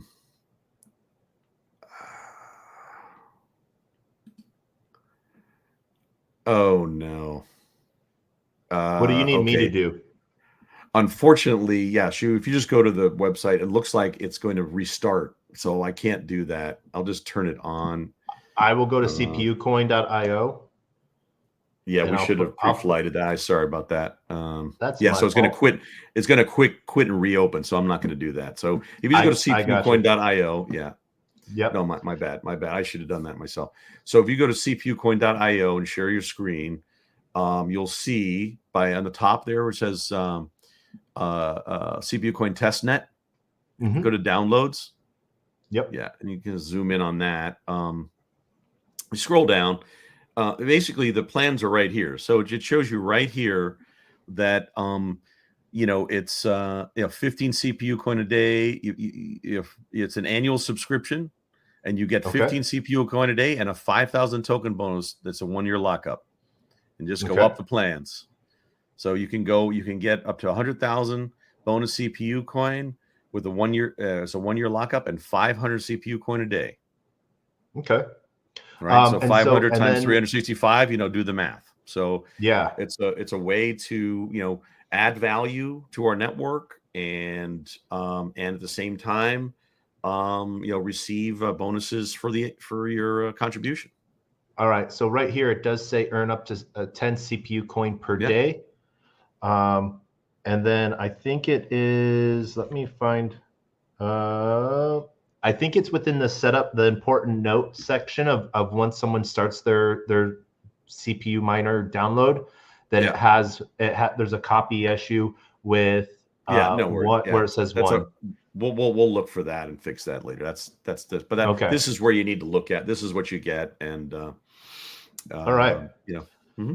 So, and then next up we have it sounds like you're getting paid CPU coin for providing compute to the test network, not for the work your system is actually doing, because this is a test network. Well, that's because it's because it is a test network, but it is actually doing productive workloads for real services. So it's working with the Tweak It service initially, and when we launch with Wire, that will be the full, effectively mainnet launch, if you will, and then we will no longer be a test net. And as we start paying for processing and we start having additional margin that we can provide for GPU and other processing, we will start paying for the actual compute that you do for us and not just the simple testnet operations happening today. So people could eventually possibly earn more. Correct. Yes. If you've got let's say you have a monster A100, and we can serve up, lots of, generative AI with that. You might get, 1 cent per image or half a cent an image generated kind of thing, where it and that would be paid in CPU coin. So it's the concept there is to take the margin and provide a percentage of it to the miner, the other percentage of it to the service provider, another percentage to the reseller, and it's all in one transaction. That's the key that enables this to be resilient and scalable, is that every transaction is finalized as part of the whole microtransaction. And we even have in our model the ability for enterprises, let's say, to donate a piece of every transaction to their favorite charity or what have you. So we're intending on building that into what we're doing as well. All right. One of the things that I wanted to sort of also talk on, and we can go through here, I will have to be walk through to where it is, but we wanted to talk on Tweak It. And then what was the other project that we wanted to talk on the generative AI side? Well, that's for the fuse it. I might have to reconnect Fuse because it. I should show you the demo on that if you wanted me to show you what Okay. that's going to be. Yeah. So if you want me to really quickly You reconnect, I should can do that. you should just be able to open up another tab. Oh, good idea. Let And me try that. Yeah. open another tab, and then Mhm. using the present share screen and share that tab, because it's fuseit.ai,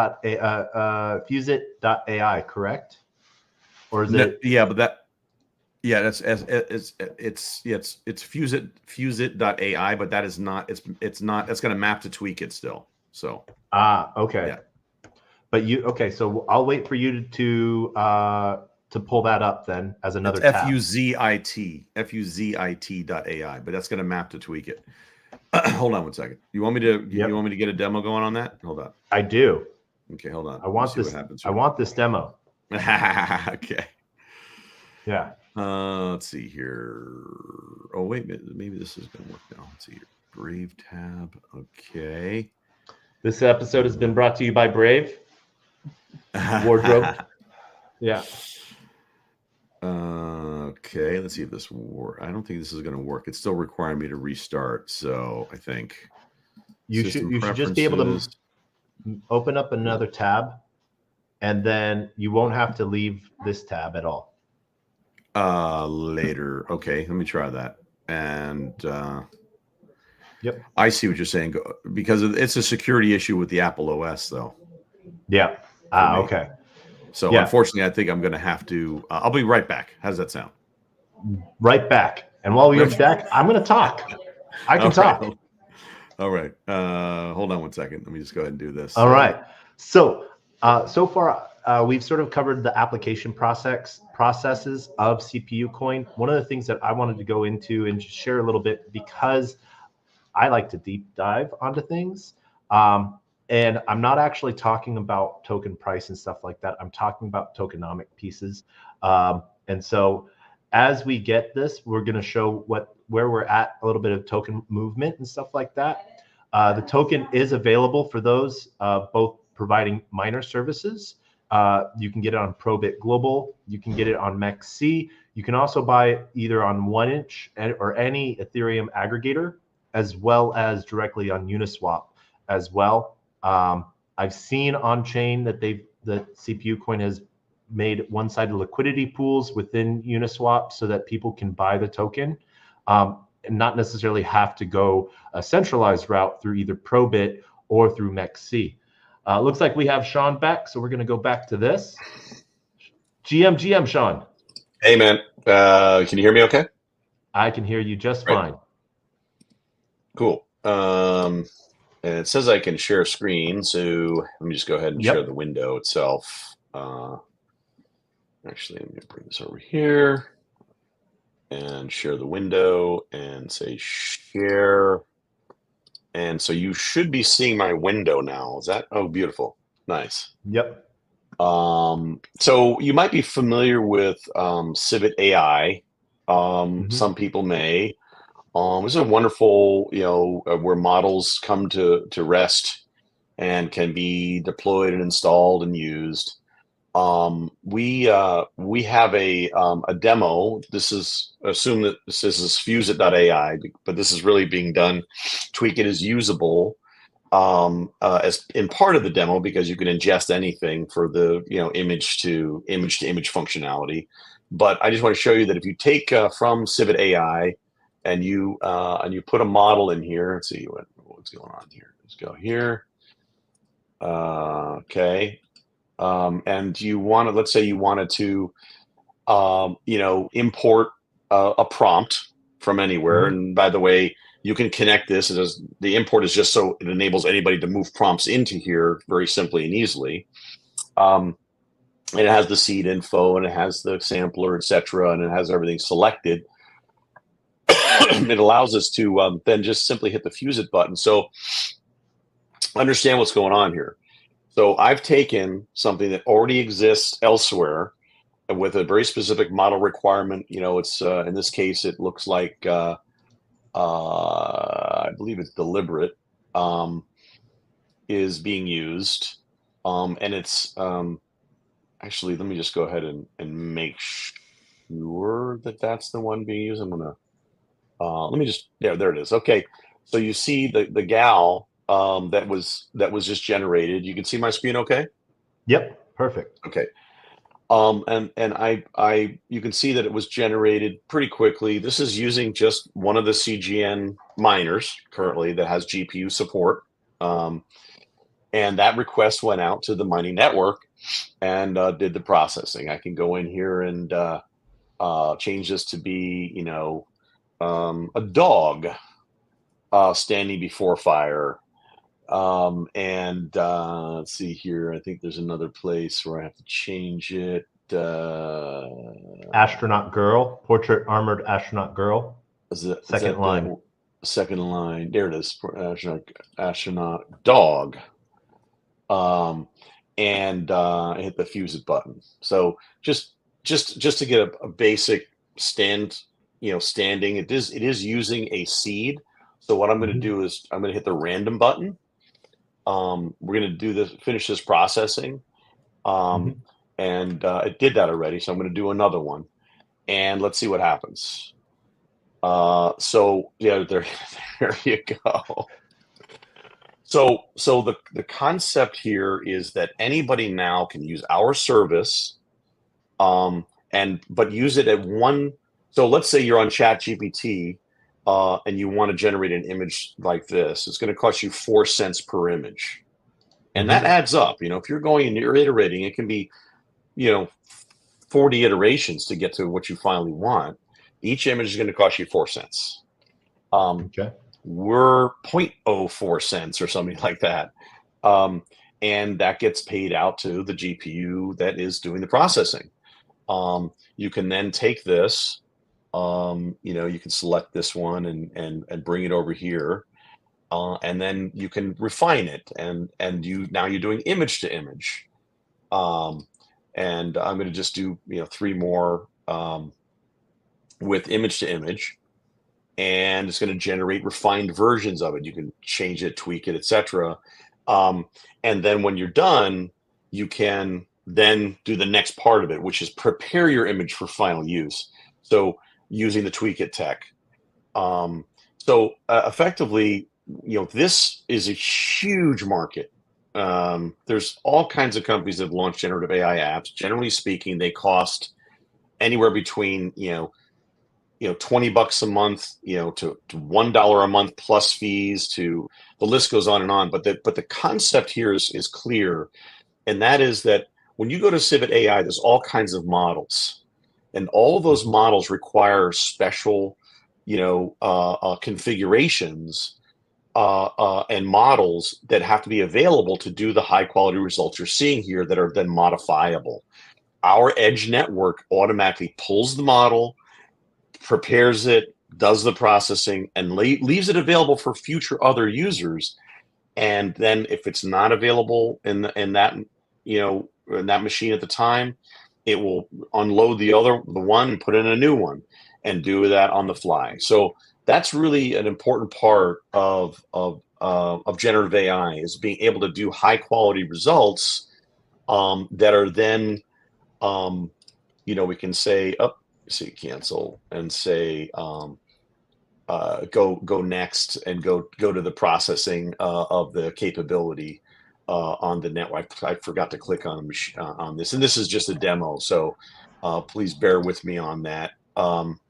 So IO demo. Okay, so you can I'll just select another one just to give people the idea of other kinds of things you can do with it. Why is this not? Where are you? There we go. Astronaut riding a horse. Astronaut riding. Well, we'll do that one first. But here's the thing: tweak it and fuse it. You can use the widget. You can use the tools. It's all downloadable. You can also just pop it in your own UI, and then you're just making API calls. And then all you need is an account on the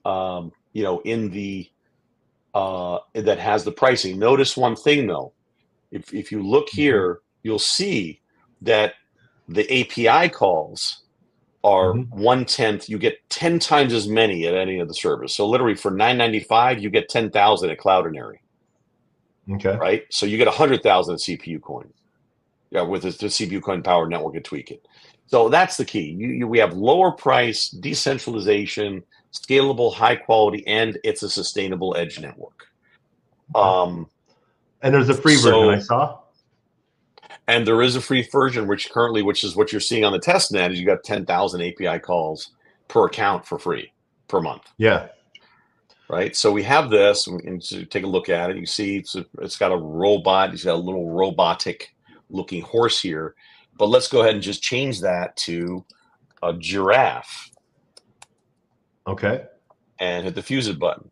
So, starting with a seed model and using deliberate, and an astronaut riding a horse is imported from another location, and we are now getting very high quality results. And then you can do things like LoRa scaling to make a poster size image, right? Okay. You can, we have the upscaler, we have all the different capabilities that are needed, and we're doing that very scalably, and we're doing it so that we very quickly can expand and adjust the network to meet new needs.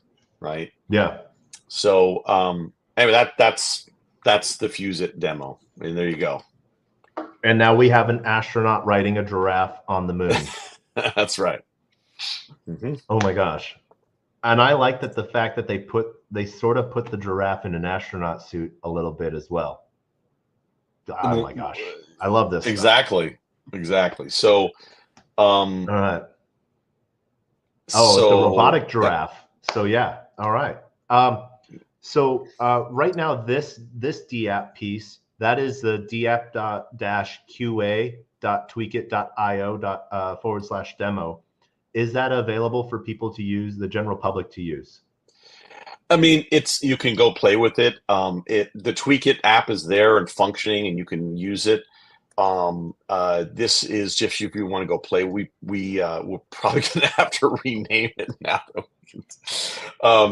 because it's not ready for prime time. We're just in the middle of adding everything into it and making it so all the models can be supported and scalable, etc.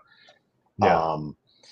But you're seeing me doing the final thing here. I'm editing the results, and you can have a background color, make the background transparent. And I can hit the Tweak It button, and now that's going off and sending that out to the network and giving me a final image that I can then download.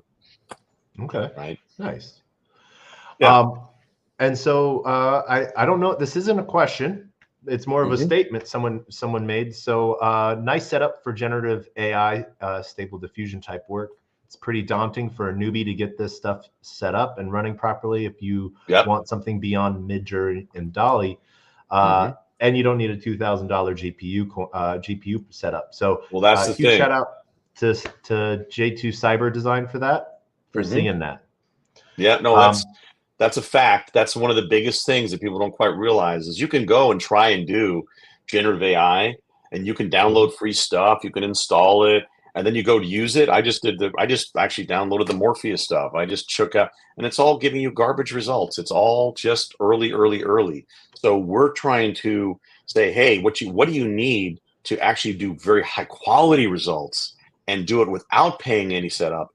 As a matter of fact, we're going to make it so that if you want to use generative AI, you install our miner, and then your compute, if it has GPU availability, you'll be able to earn your points to use to do generative AI, right? So that's the whole idea, right? You've got a utility token, you're earning it, and then you're using it to use the services.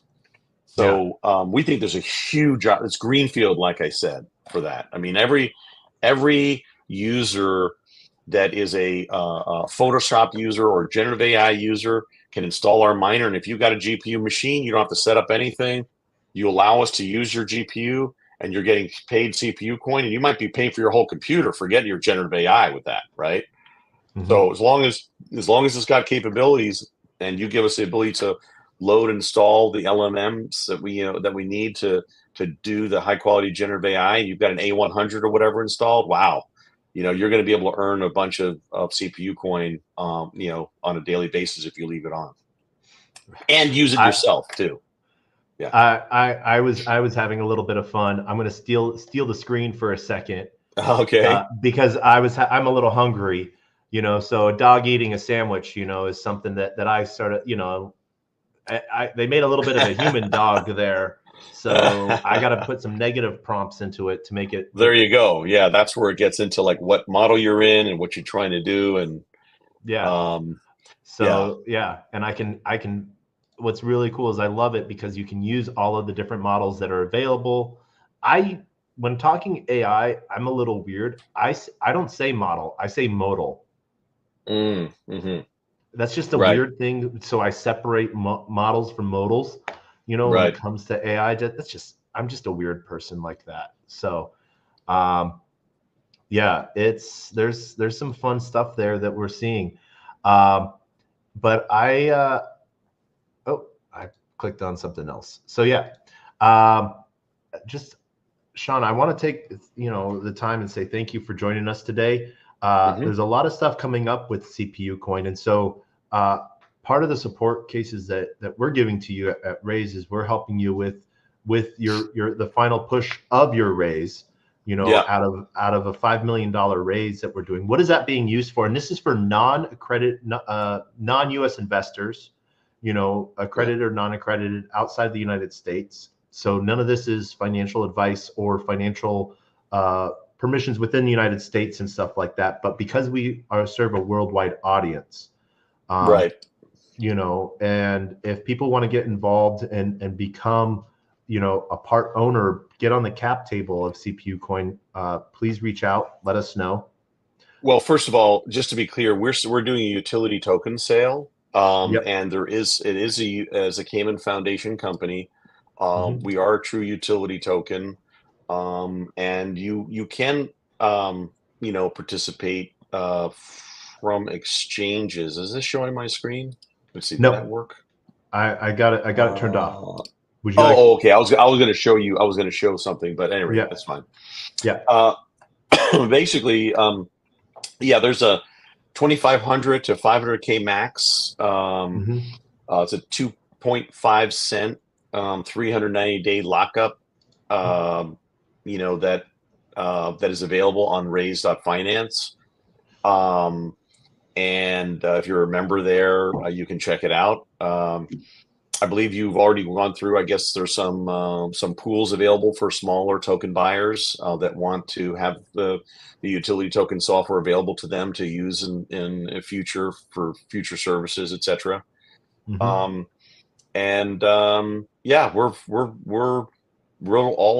in. We're all excited.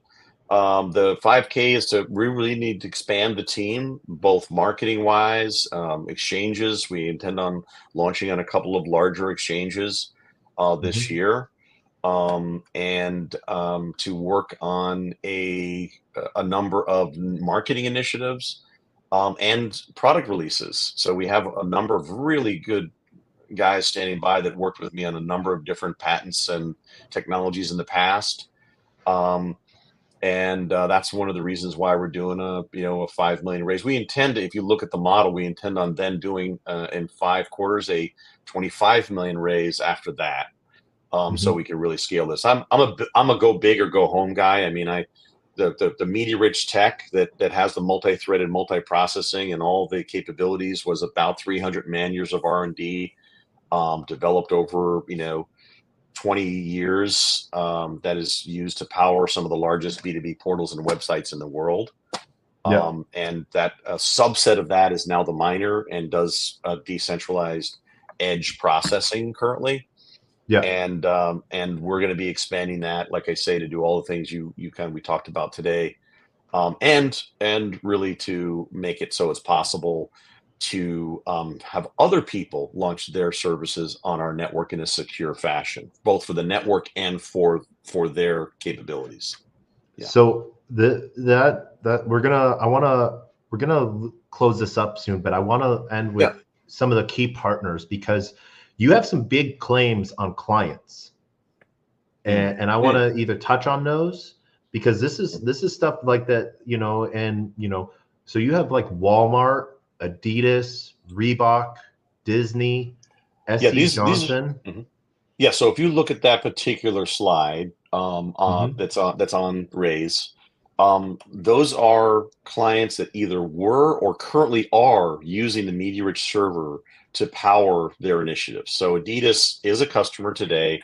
They process every week approximately, the last data they gave me is about 800,000 images a week to distribute those images to all kinds of initiatives around the globe automatically. Elsevier processes all the coverage you see at Amazon.com and all 30 other partners with MediaRich.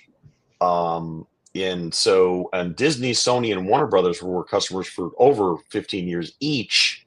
And we powered at Disney Co. There's something called the Vision System, which was 30,000 marketing people in Disney Co. self-served 9 billion assets over that period of time from within the network, where our system allows you to select an asset, no matter what it originally is. You want to export it out, and you can on-demand transcode it and deliver it. And so that capability is available in Tweakit. It's going to be available in their AI capability. It's going to be available with HLS streaming and auto assembly of video and all these other capabilities. EQnetwork.com is a new updated version of our video site that will be turned into a Web3 minting platform, where you can, at Equilibrium, you can go and upload high definition NFT videos and turn them into NFTs that will be minted, and you'll be able to view them. So that's EQnetwork.com currently. Yeah. And so, and there's an app as well, an iOS app. So there's so many places that need our tech. That's why we do B2B2C. So we create a tech that's hosted cloud service that anybody can adopt and use, and you know, just pay as they go using our SaaS model. And so, yeah, we have a lot of different companies that have used our technology over the years, and that's the reason why, you know, we have 8 issued patents as well, and we have CDNs using our tech, and if they're either they're infringing or they're paying us. So, yeah, nice. All right. So as we wrap this up, Sean, we end TacoBytes every way the same way. So 547 episodes. Final thoughts and words of wisdom. Final thoughts are that if you're interested in people that are serious about helping to sustainably upgrade the web to be more secure and easier to use, and you get rid of the junk and all of the login issues and the 2FA authentication that's everywhere, that's just bogging everyone down, and you want to have a next generation, you know, be in your bag, you know, a next generation utility token that you know, that will succeed in many different fronts, you know, that's what CPU Coin is all about. Words of wisdom. Since I skipped college, I will give you my one T-shirt and how I did it. Ready? Any goal clarified daily and executed upon shall be realized. TM. Okay. All right. Any goal. I clarified like that. Daily and executed upon shall be realized. That's my words of wisdom. All right. That's sort of close to mine as I end every episode with the same words of wisdom and the best, worst knock joke on the face of the planet. So my words of wisdom are always the same. Sean, thank you so much for joining us. My words of wisdom are: a closed mouth cannot be fed, and you cannot feed a closed mouth. Meaning, if no one knows you're looking for opportunity, opportunity can never come a knocking. If opportunity does come knocking and no one answers, it's going to keep on walking.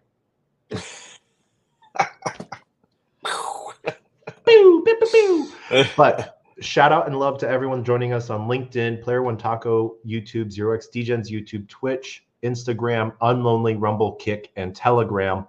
Huge shout out to everyone for all the questions, and thank you for that. And we end on the worst joke on the face of the planet. We've told this 547 times. Okay. Sean, are you ready for it? Go. Knock, knock. Who's there?